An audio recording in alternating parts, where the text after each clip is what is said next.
UMasipala womkhandludolobha iVhembe eLimpopo uthi Uphenya izinsolo zenkohlakalo ekuqashweni kweziNkampani ezimba amaBoreholes eVhembe.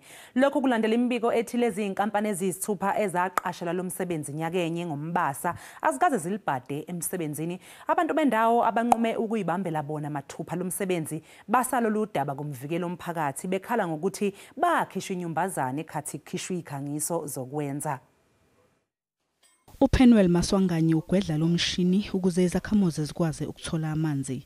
Yena kanye nabanye abangama-25 kule ndawo bacelwa ukuba basize ekuthumeleni amanzi emphakathini.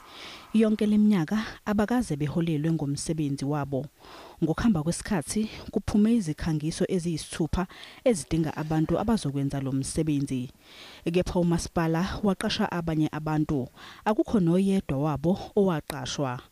Labo abaqashelwa lomsebenzi kuze kube namuhla abakaze balubhade emsebenzini yize behola nyanga zonke. Uthi ngifuna ukuthi baphenye ukuthi iyiphi imigudu eyalandelwa uma beqasha selokhu saqala ukuvolontiya kusukela ngo-2014 kepha asitholi lutho. Uhlalamane Makhubele uthi okwenziwe uMasipala kubadumaze kakhulu. Uthi ngangijabule kakhulu uma kuvela izikhala zomsebenzi ngangizitshela ukuthi impilo yami isizoshintsha. Umkhandludolobha uthi uqaphelile ukuthi laba bantu bendawo bakhishwa inyumbazane uma kuphuma izikhala zomsebenzi kanti leli qeqebana elaqashelwa wona alikaze luwenze.